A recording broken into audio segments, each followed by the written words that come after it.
तो welcome back guys. MPS 04 तुलनात्मक राजनीति मुद्दे और प्रवृत्तियां, एक और इम्पोर्टेंट क्वेश्चन और टॉपिक को डिस्कस करते हैं। ग्रामसी के नागरिक समाज के सिद्धांत को परिभाषित कीजिए। ठीक है, ग्रामसी का नागरिक समाज के सिद्धांत को परिभाषित कीजिए। चलिए पढ़ते हैं। ग्रामसी के अनुसार राज्य को नागरिक समाज की प्रकृति के साथ जोड़कर ही समझा जा सकता है। आराम से पढ़िए। राज्य को नागरिक समाज की प्रकृति के साथ जोड़कर ही समझा जा सकता है। नागरिक समाज ऐसा समाज है जहां राज्य की तमाम शक्तियां, पुलिस, कारावास और सशस्त्र बल केंद्रित होती है। इसका मतलब राज्य क्या होता है? जहां पर सारी शक्तियां, नागरिक समाज जहां पर राज्य की सारी शक्तियां केंद्रित है, कुछ एक संगठन के हाथों में है, ठीक है, सरकार के हाथों में है। राजनीतिक समाज दंड संहिताओं, राजनीतिक, ध्यान देखिए, राजनीतिक समाज की बात हो रही है, लेकिन नागरिक समाज यहाँ अलग अलग होगी। राजनीतिक समाज दंड संहिताओं तथा कारावासों के जरिए संस्थाओं को अनुशासित करता है। ठीक है, तो राजनीतिक समाज है वो क्या है? दंड के द्वारा, दंड तथा कारावास के द्वारा संस्थाओं को अनुशासन में लाता है। ठीक है, लेकिन जो नागरिक समाज होता है ना, इन संरचनाओं के जरिए मन तथा मनोभावना को अनुशासन में रखता है। लोगों की फीलिंग्स, आप समझ, मतलब एक वो भाईचारा, ब्रदरहुड वाली बात नागरिक समाज में दिखती है। ग्रामसी कहता है कि राज्य और नागरिक समाज को एक ही बताने की कोशिश ना की जाए। राज्य और नागरिक समाज, अच्छा देखिए आप, यहाँ पर 3 पॉइंट हमारे सामने बन रहे हैं। एक अगर मैं देखूं तो हमारे सामने बन रहा है राज्य, 2 पॉइंट बन रहा है नागरिक समाज, और एक बन रहा है राजनीतिक समाज।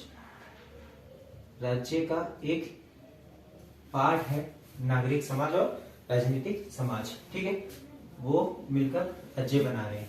ठीक है, राजनीतिक समाज हमने समझ लिया जहां पर दंड और कारावासों का प्रयोग करके अनुशासन रखा जाता है, और नागरिक समाज जहां पर लोगों की फीलिंग्स, ब्रदरहुड, उसको बढ़ाकर, भावनाओं को मतलब फैलाकर अनुशासन में रखा जाता है लोगों को। ठीक है, ब्रदरहुड वाली बात है।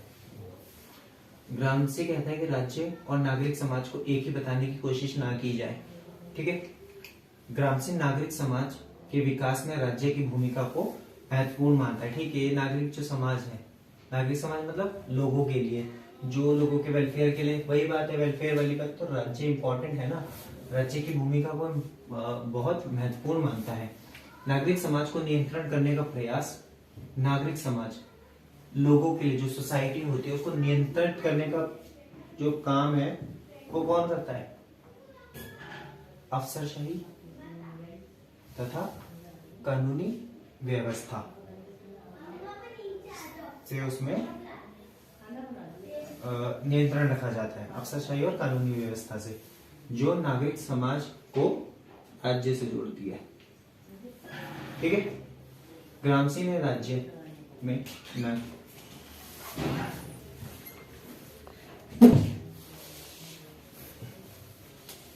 ग्रामसी ने राज्य में नागरिक समाज तथा राजनीतिक समाज दोनों का शामिल बताया। यही तो हमने बताया ना ऊपर, राज्य में नागरिक समाज और राजनीतिक समाज दोनों शामिल है।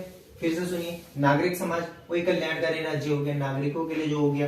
राजनीतिक समाज जहां पर दंड का प्रयोग करके, कारावासों का प्रयोग करके अनुशासन रखा जाता है। ठीक है, तो ये दोनों मिलकर किसी भी राज्य में नागरिकों के लिए कल्याणकारी सुविधाएं भी होती हैं। ठीक है, योजनाएं भी की जाती हैं उनके कल्याण के लिए, और दूसरी ओर वहां पर अनुशासन रखने के लिए दंड और कारावास की भी चलती है प्रवृत्ति। ग्रामसी ने राज्य, नागरिक समाज तथा राजनीतिक समाज का स्पष्टीकरण दिया। अच्छा देखिए, वो जो हमने ऊपर समझा ना वो यही है, राज्य, नागरिक समाज प्लस राजनीतिक समाज।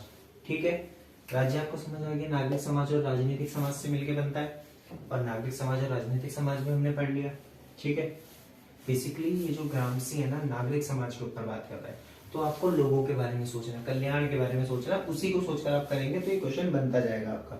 ग्रामसी ने अपनी रचना, ये लाइन लिख सकते हैं आप, अच्छा बढ़िया क्वेश्चन आपका बन जाएगा आंसर।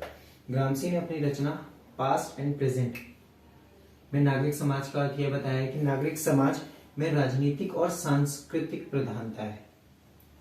नागरिक समाज में, नागरिक समाज है तो राजनीतिक तो है ही, राजनीतिक तो होगी, सांस्कृतिक भी होती है, कल्चरल समथिंग, धर्म वगैरह, ठीक है। तथा इसका प्रयोग एक सामाजिक समूह पूरे समाज पर एक नैतिक तत्व की तरह करता है, और उसका प्रयोग एक सामाजिक समूह पूरे समाज पर एक नैतिक तत्व की तरह करता है, मतलब वो पूरे समाज को जोड़े रखता है ना, वो जो भी है सांस्कृतिक या, ठीक है। ग्रामसी ने नागरिक समाज की भूमिका को निम्नलिखित में वर्णित किया। आप सुनिए, नागरिक समाज क्या होता है, उसकी क्या भूमिका है, वो करते हैं। वे गरीबों को सामाजिक आर्थिक विकास के लिए संगठित और गतिशील करते हैं। सही बात है, नागरिक समाज है कल्याण, गरीबों के लिए, जो निचले वर्ग के लोग हैं और बहुत सारी जातियों के लिए, वो विकास के लिए उनको संगठित करेंगे, एकत्रित करेंगे, ठीक है। तो उसका काम होगा सामाजिक आर्थिक विकास। वे सूचना का प्रसार करते हैं। आप सही बात है ना, नागरिक समाज है तो सूचना का प्रसार होगा, सूचना का प्रसार करेगा और उनकी बेहतरी के लिए सरकार द्वारा शुरू की गई विभिन्न योजनाओं कार्यक्रमों के बारे में जानकारी दे, ठीक है। नागरिक समाज है तो उसमें उनके लिए जो योजनाएं शुरू की गई हैं उनके बारे में जानकारी दी जाएगी। वे प्रशासनिक प्रक्रिया में लोगों की भागीदारी का रास्ता खोलते हैं। बिल्कुल सही बात है, नागरिक समाज है, इसका मतलब क्या होगा, अब सोचे ना, कल्याणकारी अगर कोई राज्य है तो उसमें लोगों की भी भूमिका रहेगी ना, लोगों की तो बहुत बड़ी भूमिका होती है उसमें, प्रशासन में, ठीक है। प्रशासन में भागीदारी लेने का अधिकार तो होता ही है उन्हें। वे प्रशासन तंत्र को लोगों की आवश्यकताओं आकांक्षाओं के प्रति उत्तरदायी बनाते हैं। नागरिक समाज होता है, ठीक है, वही उसी की वजह से तो जो प्रशासन होता है वो उत्तरदायी बनता है ना, कि मुझे लोगों के लिए, उत्तरदायी मतलब क्या होता है, रिस्पॉन्सिबल ही हो गया, कि जो प्रशासन है, जो सरकार है, जो राज्य है, वो नीतियां निर्माण करेगा, वो क्या उन लोगों की आकांक्षा या जैसी उनकी उम्मीदें हैं, जैसे उनकी इच्छाएं हैं, उनके हिसाब से वो बनाएगा, ताकि उन लोगों का अपलिफ्टमेंट किया जा सके, उन लोगों को उठाया जा सके।